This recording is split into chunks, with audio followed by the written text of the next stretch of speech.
ड्रामे का episode number 2 explain करने वाली हूँ। तो एपिसोड के स्टार्टिंग में हम देखते हैं कि फू चैन जो कि अपने ग्रैंडफा के घर आया हुआ होता है, तो वो शेंग मिया को देख के वहाँ पूछने लगता है कि पैनी तुम यहाँ क्या कर रही हो। तो पैनी तो बहाना खोज रही होती है, तो बोलती है कि मैं तुम्हारे विला का डिज़ाइन ड्रॉ कर रही थी ना, तो तुमसे कुछ पूछना था इसलिए मैं यहाँ आई थी।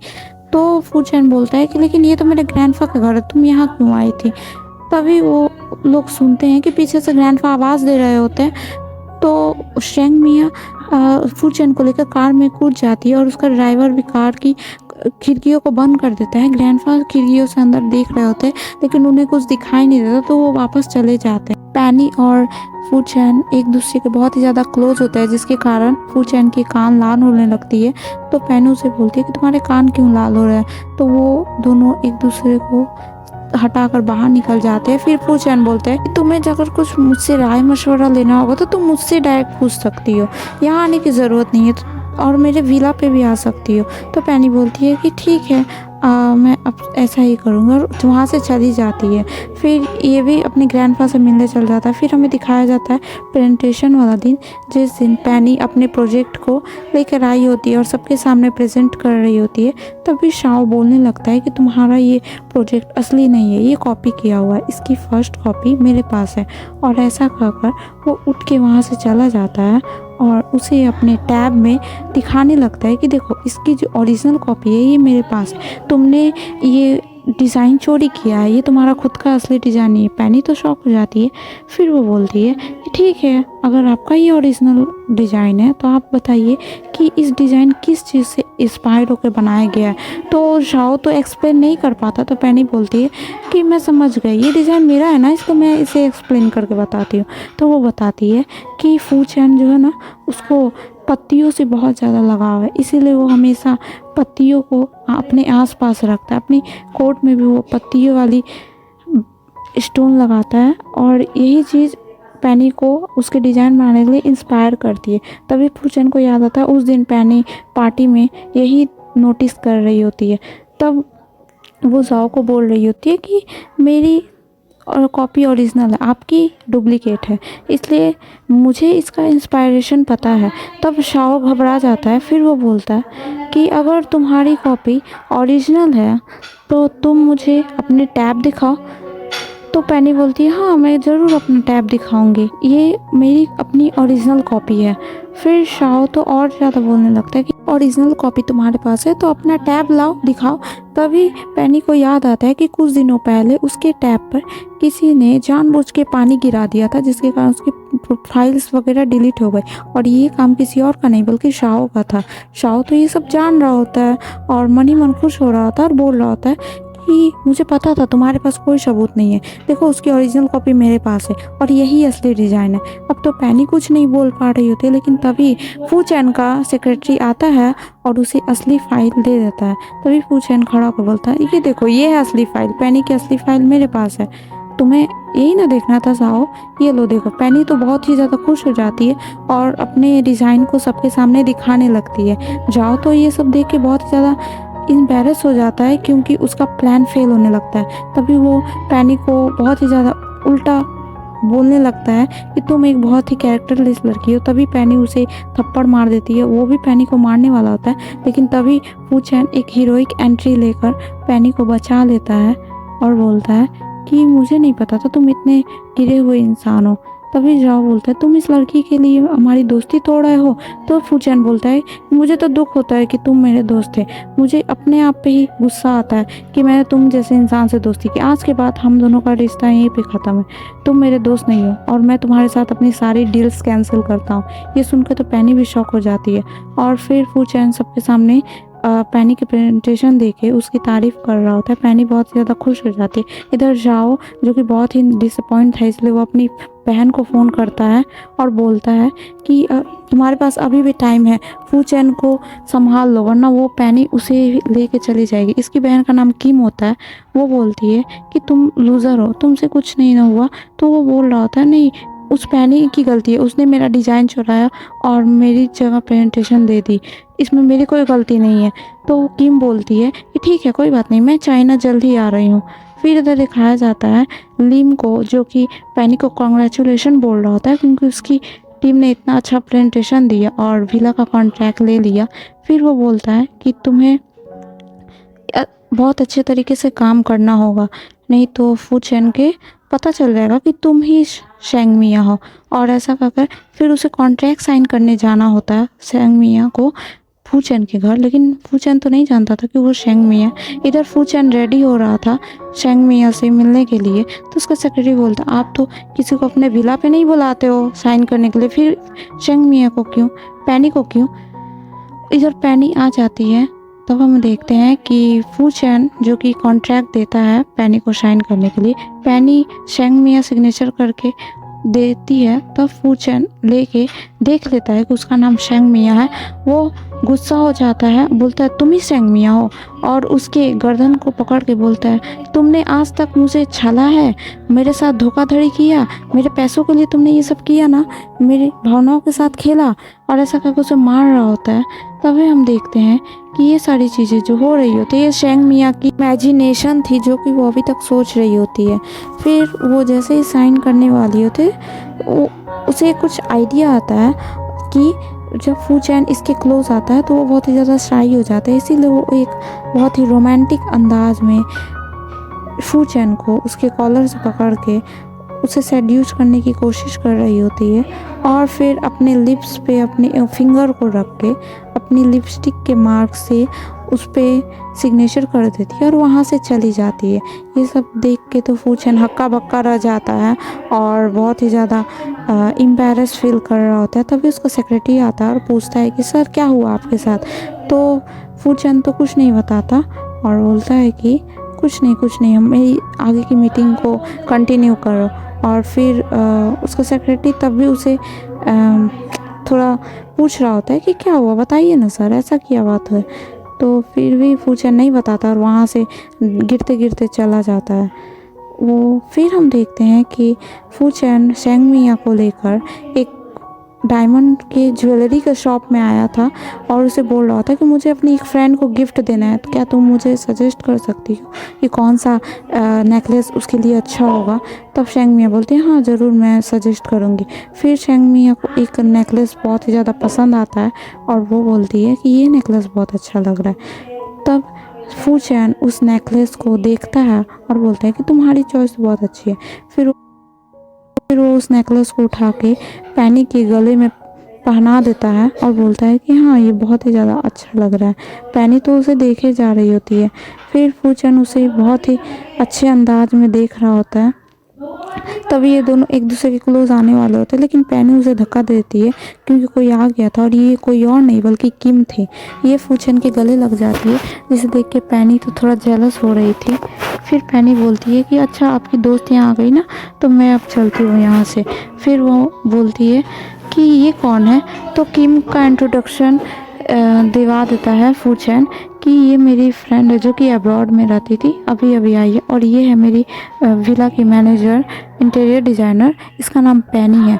तो ये दोनों एक दूसरे से इंट्रोड्यूस करते हैं। फिर पार्टी में इनवाइट किया जाता है शाम को, तो शेंग मिया भी वहाँ आई होती है, फू चैन को देखती है। किम तो इन लोग से बहुत ही ज़्यादा फ्रेंडली बिहेव कर रहे होते हैं। तभी वहाँ पे इनकी मॉम आ रही होती है, जिसे देखकर पैनी छुप रही होती है, लेकिन वो उनके पास नहीं आती है और दूसरी जगह चल जाती है। इधर किम कुछ अलग ही अपने पैतरे ढूंढ रही होती है। वो क्या करती है कि शेंग मिया के ड्रेस में वाइन गिरा देती है, जिससे उसकी ड्रेस पूरी तरीके से ख़राब हो जाती है। फिर वो अपने साथ पैनी को लेकर वहाँ से चली जाती है और उसे एक ड्रेस देती है, बोलती है कि इसमें चेंज कर लेना।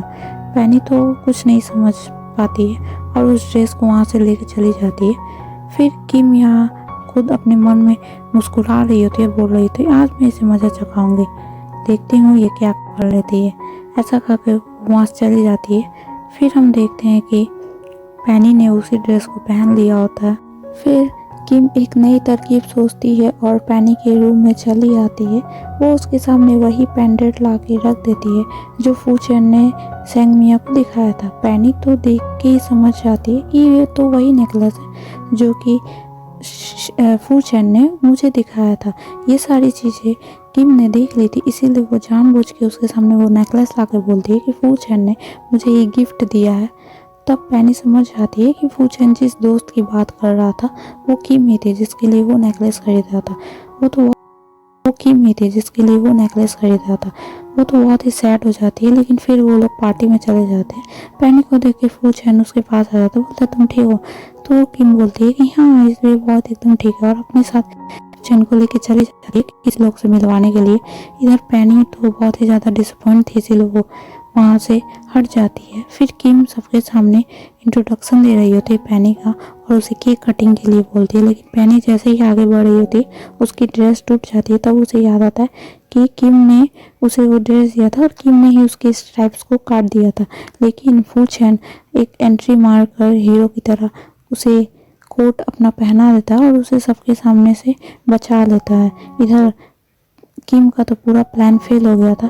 पैनी को फूचेन अपने साथ लेकर जा रहा होता है, तब पैनी बहुत ही ज़्यादा रो रही होती है और गुस्सा होकर वहाँ से चली जा रही होती है, लेकिन फूचेन उसे रोकने की कोशिश करता है। बोलता है कि बताओ क्या बात है, तुम ऐसे नाराज़ क्यों हो? तो वो बोलती है कि अब अपने दोस्त के पास जाइए ना, मुझसे क्यों बातें कर रहे हो? तुम्हें अपने दोस्त के पास, मैं एक बस इंटीरियर डिज़ाइनर हूँ, तुम्हारे लिए काम करती हूँ, इसलिए मुझसे कोई भी एक्सपेक्टेशन नहीं रखना। तो फूचेन बोलता है ये कैसे तुम बहकी बहकी बातें कर रही हो, तुम्हें ऐसा किसने कहा? लेकिन वो तो वहाँ से चली जाती है। इधर हम देखते हैं कि फूचेन को उसके ग्रैंडफा ने अपने घर बुलाया होता है और उसे बहुत ही ज़्यादा डांट रहा होता है कि तुम्हें समझ नहीं आता कि सेंगमिया मेरे लिए बहुत ही ज़्यादा इंपॉर्टेंट है, तुम उसे डिवोर्स क्यों देना चाहते हो, क्यों तुम दूसरी लड़की के पीछे पड़े हो? तो वो बोलता है कि सेंगमिया बस आपके पैसों के लिए आपके पीछे, लेकिन उसके ग्रैंडफा नहीं समझ रहा होता। उसको समझाने की कोशिश करते हैं कि सेंगमिया बहुत अच्छी लड़की है, लेकिन फूचेन भी नहीं समझ रहा होता है। वो बोल रहा है कि आपको नहीं लगता सेंगमिया बहुत ही ज़्यादा एक गोल्ड डिगर है? लेकिन ग्रैंडपा तो उसकी बात नहीं मान रहे होते। वो कुछ चला के फेंक देते हैं और फोड़ देते हैं, जिससे कि फूचेन के चेहरे पे चोट लग जाती है। फिर ग्रैंडपा को हार्ट अटैक आने लगता है, तो वो गिरने लगते हैं। फूचेन उनसे पकड़ लेते हैं और बोलते हैं कि ठीक है, आप जो भी बोलेंगे मैं मानूंगा, मैं एक बार सेंगमिया को चांस दूंगा। ये सारी बातें सुन के फूचेन अपने मन में सोच रहा होता है कि सेंगमिया तो बहुत ही ज़्यादा चालाक लड़की है और वो बहुत ही ज़्यादा सबको ग्रैंडपा को ऐसे कहे।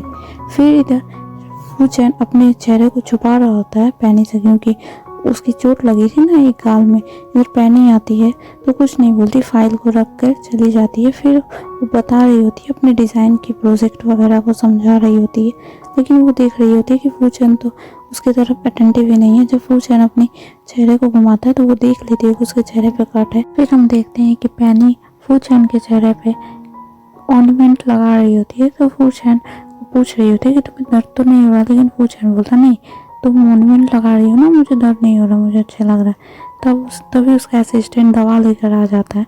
ये सब देख के पैनी वहाँ से जाने लगती है और वहाँ से चली भी जाती है। फूचेन तो अपने असिस्टेंट पे बहुत ही ज़्यादा गुस्सा हो जाता है और बोलता है तुम गलत टाइमिंग पे क्यों आ गए, और उसे तकिए चला कर मार देता है। तभी उसका असिस्टेंट वहाँ से चला जाता है।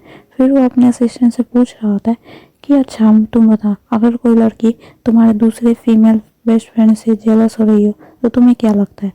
तो वो बोलता है कि ये आपको पता करना होगा, क्या सच में वो जेलस होती है या फिर बस दिखावा कर रही होती है। इसके लिए आपको अपने बेस्ट फ्रेंड के साथ मिलकर एक नाटक करना होगा और देखना होगा कि वो लड़की सच में आपको देख के जेलस हो रही है। सेक्रेटरी तो समझ रहा था कि फूचेन ये सेंगमिया मतलब कि पैनी की बातें कर रहा है, इसलिए वो उसे सजेशन दे देता है। फूचेन बोलता है कि मैं ऐसी हरकत नहीं करूँगा, मैं बच्चा थोड़ी ना हूँ, और फिर वहाँ से चला जाता है। फिर हम देखते हैं कि फूचेन किम को लेकर उसी विला में आता है और पैनी का इंतजार कर रहा होता है। जैसे वो देखता है पैनी वहाँ आ रही होती है, वो किम के बालों में हाथ फेरने लगता है और बोलता है कि तुम बहुत अच्छी लग रही हो, ऐसे ऐसे नाटक करने लगा है। इसे देखकर पैनी बहुत ही ज़्यादा दुखी हो जाती है और वहाँ से जाने लगती है। जब ये फूचेन देखता है तो उसके पीछे ही दौड़ जाता है और पैनी को रोक लेता है और बोलता है कि क्या हुआ, तुम क्यों जा रही हो, तुम्हें जेलस हो रही है ना? तो पैनी बोलती है नहीं ऐसी कोई बात नहीं है। तो फूचेन बोलता है बताओ, तुम्हें तो जेलस हो रहा होगा कि मैं इतने अच्छे तरीके से किम से बातें कर रहा हूँ, लेकिन पैनी तो नहीं मान रही होती है। तो फूचेन उसे मना रहा होता है, लेकिन पैनी वहाँ से चली जाती है ये बोलकर कि उसे काम है। ये सारी चीज़ें किम नोटिस कर लेती है। फिर हम देखते हैं कि पैनी अपने पेपर समेट रही होती है, तभी उसका पर्स एक जगह गिरा होता है। वो अपना पर्स जैसे उठाने जाती है, उसके हाथ पे लोहे के रड गिर जाते हैं और उसे बहुत ही ज़्यादा दर्द हो रहा होता है। फू चैन तो ये आवाज़ें सुन लेता है, लेकिन किम ये सारी चीज़ें किम नहीं की थी। किम ने ही जानबूझ के उसके हाथों में गिराया था वो लोहे के रड को। उसने ऐसा सेट किया था कि जब पैनी वहाँ पे आएगी पर्स लेने तो उसके हाथों पे गिर जाएगा। फू चैन जब वहाँ जा रहा होता है आवाज़ सुन के, तो किम उसे रास्ते में ही रोक लेती है और बोलती है कि वहाँ पे कोई बच्चा चिल्ला रहा होगा, चलो हम चलते हैं, और उसे वहाँ से लेके जाने लगती है। पैनी को हाथों में बहुत ज़्यादा चोट लगी होती है और उसे बहुत दर्द हो रहा था, इसीलिए वो डॉक्टर को दिखाने हॉस्पिटल आती है। डॉक्टर उसे बताता है कि उसकी हड्डी में कुछ क्रैक हो गया, जिसके कारण से बहुत ही ज़्यादा उसे ऑपरेशन करवाना होगा जल्दी से जल्दी, वरना उसको काम करने में बहुत ही ज़्यादा दिक्कत होगी। पैनी ये सुन के रोने लगती है, क्योंकि तो उसका काम ही था हाथों से, वो एक इंटीरियर डिज़ाइनर थे, उसके लिए उसका हाथ जरूरी था। तभी वो देखती है पीछे से फू चैन कुछ डॉक्टर को लेकर वहाँ दौड़ के आ रहा होता है। उसे देखकर पैनी बहुत ज़्यादा खुश हो जाती है। वो सभी डॉक्टर्स को बोलता है कि इसके हाथों का ऑपरेशन जल्द से जल्द करना होगा, मैं चाहता हूँ जल्द से जल्द इसका ऑपरेशन हो के इसके हाथों ठीक हो जाए। फिर डॉक्टर से फू चैन पूछ रहा होता है क्या उसका ऑपरेशन हो गया, तो डॉक्टर बताता है ऑपरेशन तो हो गया, लेकिन अभी कुछ दिन तक इसे इसके हाथों को चलाना नहीं देना होगा। तो फू चैन बोलता है ठीक है, आज के बाद ये मेरे साथ ही रहेगी और इसके सारे काम मैं कर दूँगा। इधर किम भी हॉस्पिटल पहुँच जाती है फ्लावर्स लेकर। वो देख लेती है कि फू चैन और कि शेंगमिया एक साथ बातें कर रहे होते हैं। तभी फू चैन पैनी को बोल रहा था कि तुम्हें अपना ध्यान रखना चाहिए था ना, ऐसी गलती तुम कैसे कर सकती हो। पैनी बोल रही थी कि मेरी गलती नहीं है, मुझे लगता है किसी ने मुझ पर जानबूझ के फंसाने की कोशिश कर रहे थे। तो फू चैन बोलता है ठीक है, मैं ये पता लगाने की कोशिश करूँगा। फिर यहाँ पे किम आ जाती है, जिसे देखकर फू चैन वहाँ से पैनी को बाय बोल के चला जाता है। कि मैं यहाँ बोल रही थी पैनी को कि मुझे तुम्हारी बहुत ज़्यादा चिंता हो रही थी, मुझे खुशी हुई कि तुम ठीक हो। फिर पैनी को याद आ जाता है कि उस दिन उसकी ड्रेस पे वाइन उसी ने गिराई थी और उसकी ड्रेस को भी कट उसी ने लगाया था, और आज भी जब इसे चोट लगी थी तो वहाँ से किम जा रही होती, लेकिन इसकी मदद नहीं की थी। वो समझ जाती है कि ये सब किम की चाल थी, तो वो बोलती है कि हाँ मैं बच गई, बुरा चाहने वालों के साथ हमेशा बुरा होता है, मैंने कभी किसी का बुरा नहीं किया, इसलिए मेरे साथ अच्छा हुआ। तो फिर किम वहाँ से फ्लावर्स देकर चली जाती है। वो शेंगमिया को अपने साथ अपने घर ले जाने के लिए राजी करवा रहा होता है। पैनी तो पहले उसे मना कर देती है, लेकिन फू चैन उसे समझाने की कोशिश कर रहा होता है कि तुम्हारा हाथ अभी ठीक है ना, इसलिए तुम्हें मेरे साथ मेरे घर चलना चाहिए, मैं तुम्हारे सारे काम कर दूंगा। और ठीक ऐसे समझाते समझाते फिर पैनी भी मान जाती है और वो उसके साथ उसके घर जाने के लिए रेडी हो जाती है। फिर ये लोग फू चैन के घर चले जाते हैं। घर जब पहुंचते हैं तो पैनी को फू चैन एक सूप ला के देता है पीने के लिए। तब पैनी नोटिस करती है कि फू चैन के हाथों में कट लगा हुआ होता है, और ये कट तभी लगा होता है जब फू चैन पैनी के लिए वो सूप बना रहा होता है। क्योंकि उसे सूप बनाना नहीं आता है और वो फ़ोन से देखकर बना रहा होता है, जल्दी जल्दी में उसकी हाथें जल गई थी, इसलिए पैनी उसे थैंक यू बोलती है कि उसने उसका उतना ख्याल रखने की कोशिश की, इतना फिक्र किया। फू चैन बोलता है इसकी कोई ज़रूरत नहीं है। फिर पैनी खुश हो जाती है, तब वो सूप पीने लगती है, लेकिन फू चैन उसके हाथ से सूप ले लेता है और उसे पिलाने लगता है। फिर ये दोनों अच्छा टाइम स्पेंड करते हैं एक दूसरे के साथ। तभी हमें देखते हैं कि रात हो जाती है। जब पैनी सो रही होती है तो उसका हाथ एक हाथ पे लग गया होता है, तो फू चैन उसके हाथों को ठीक कर रहा होता है, क्योंकि उसके हाथ में तो अभी भी चोट लगी होती है ना। पैनी जब उठती है तो वो देखती है फू चैन सो रहा होता है, तभी वो उसके क्लोज जाती है तो फू चैन उसे अपने पास खींच लेता है। यहीं पे एपिसोड एंड हो जाता है। Thank you for watching.